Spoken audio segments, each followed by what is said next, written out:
আপনার মাইন্ড, হ্যাঁ, আপনারই সাবকনসিয়াস মাইন্ড কতটা অ্যামেজিং ও মিস্টিরিয়াস তা হয়তো আপনি ইমাজিনও করতে পারবেন না।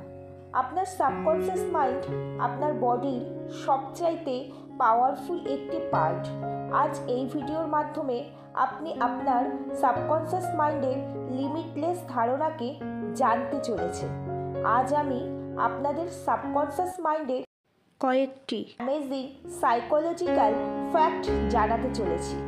নাম্বার 1, আপনি ধরুন আপনার মোবাইল বা কম্পিউটারে কিছু টাইপ করছেন।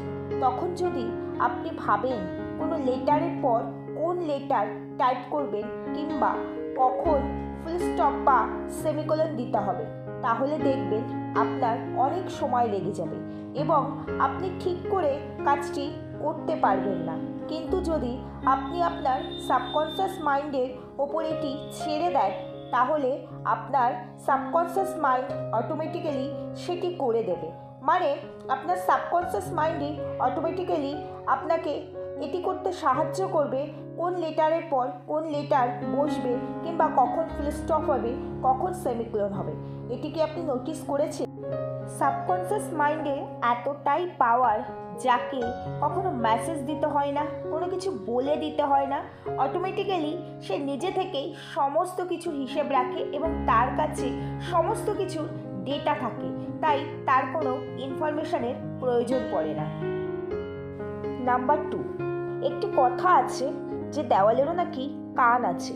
এটি সাবকনসিয়াস মাইন্ডের জন্য একদম পারফেক্ট, কারণ আমাদের মধ্যে এমন অনেকেই আছে যারা নিজেদের সাথে কথা বলে, কিংবা এমন অনেক মানুষ আছে যারা মনে মনে কথা বলে বা অনেক কিছু কল্পনা করে।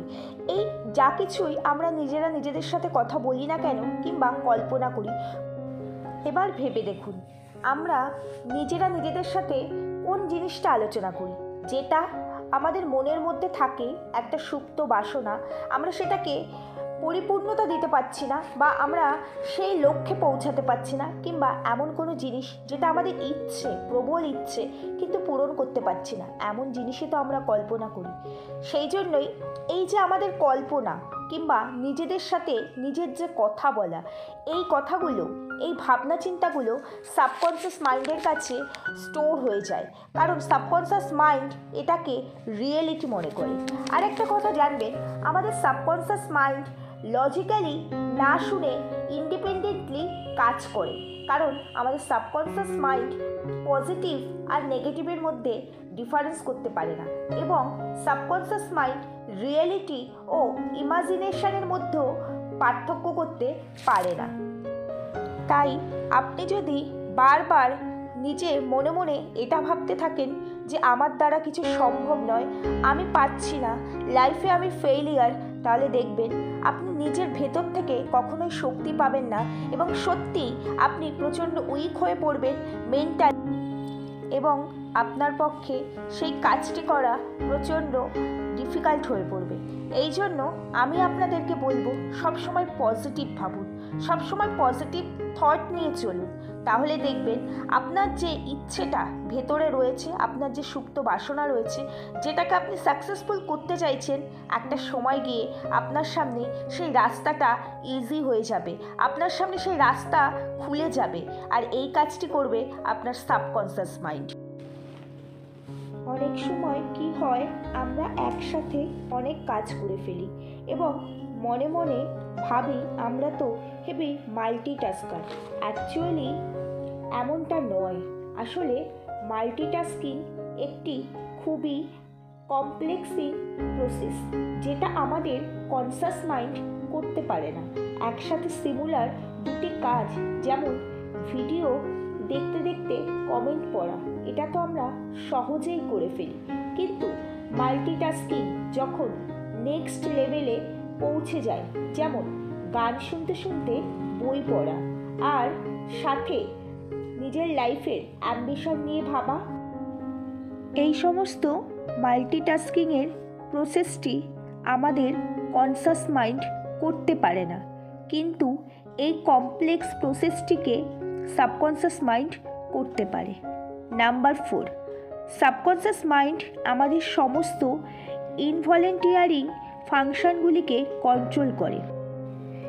ইনভলেন্টিয়ারিং ফাংশন অর্থাৎ breathing, heartbeat, salivation, blood circulation, digestion ইত্যাদি এই সকল প্রসেসগুলোকে আমাদের সাবকনশাস মাইন্ড কন্ট্রোল করে।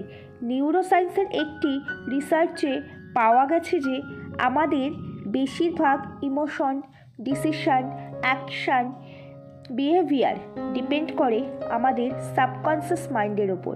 অর্থাৎ লাইফের বহু কমপ্লিকেটেড অ্যাকশান এবং ডিসিশনগুলিকে আমরা কনসাসলি নিই না, বরং আমাদের সাবকনশাস মাইন্ড নেয়। নাম্বার 5, আমাদের সাবকনশাস মাইন্ড আমাদের বডির অলমোস্ট সব প্রসেসগুলোকেই কন্ট্রোল করে, কিন্তু এতটা অ্যাক্টিভ থাকা সত্ত্বেও সাবকনশাস মাইন্ড কখনো রেস্ট করে না, ব্রেক নেয় না বা ঘুমিয়ে পড়ে না।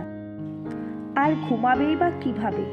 সমস্ত ইম্পর্টেন্ট প্রসেস যেমন হার্টবিট, ব্লাড সার্কুলেশন, ডাইজেশন এই সমস্ত প্রসেসগুলি তো সাবকনশাস মাইন্ডের কন্ট্রোলেই থাকে। এই কারণের জন্যই এটি কখনো রেস্ট করে না। ইভেন আমরা যখন ঘুমিয়ে থাকি এটি তখন জেগে থাকে এবং কন্টিনিউয়াসলি কাজ করতে থাকে, কিন্তু অপরদিকে যখন আমরা ঘুমিয়ে যাই তখন আমাদের কনসাস মাইন্ড ইনঅ্যাক্টিভ হয়ে যায়। নাম্বার 6, অনেক সময় সাবকনশাস মাইন্ড আমাদের বডি দ্বারা আমাদের কন্ডিশনকে শেয়ার করে। যদি সাবকনশাস মাইন্ড স্ট্রেস বা ফ্রাস্ট্রেটেড হয়ে যায় তখন আমাদের বডিতে বেশ কিছু সিমটম লক্ষ্য করা যায়, যেমন হঠাৎ মাথা ধরা, পিম্পল, জয়েন্ট পেইন। কোনো প্রকার অসুস্থতা না থাকা সত্ত্বেও আমরা লো ফিল করি। এটি সাবকনশাস মাইন্ডের একটি রিফ্লেকশন। যেহেতু শরীরের বেশিরভাগ ফাংশনগুলিকেই সাবকনশাস মাইন্ড কন্ট্রোল করে, তাই সাবকনশাস মাইন্ডের কোনো প্রবলেম ক্রিয়েট হয় তখন বডির সমস্ত ফাংশনগুলিও আউট অফ ট্র্যাক হয়ে যায়।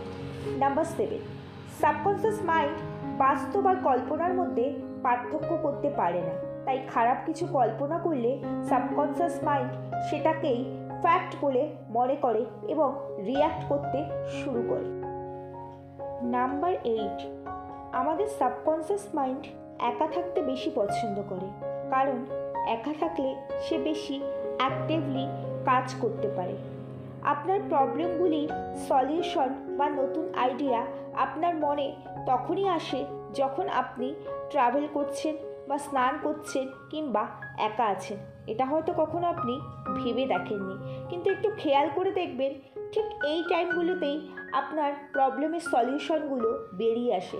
কারণ যখন আপনি নিজের মধ্যে নিজে বেশি চিন্তায় মগ্ন থাকেন কিংবা একা আছেন মানে নিজের কথাগুলোকেই ভাবছেন, তখন আপনার সাবকনশাস মাইন্ড বেশি অ্যাক্টিভলি কাজ করতে পারে।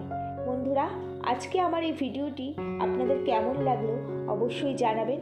আপনাদের প্রত্যেকটি কমেন্ট আমার জন্য প্রচণ্ড মূল্যবান, তাই কমেন্ট সেকশানে কমেন্ট রাখতে ভুলবেন না। আর আমার ভিডিও যদি আপনাদের ভালো লেগে থাকে তাহলে চ্যানেলটিকে অবশ্যই সাবস্ক্রাইব করবেন এবং পাশে থাকা বেল বাটনটিকে প্রেস করতে ভুলবেন না, যাতে যখনই এরকম ইনফরমেটিভ ভিডিও আমি নিয়ে আসি আপনাদের সামনে নোটিফিকেশানটি সবার আগে যায়। ভিডিও ভালো লাগলে অবশ্যই লাইক করবেন, শেয়ার করবেন। তাহলে আজকে এখানেই রাখছি। ভিডিওটি কেমন লাগলো অবশ্যই জানাবেন। দেখা হবে পরবর্তী অন্য কোনো ভিডিওর সঙ্গে।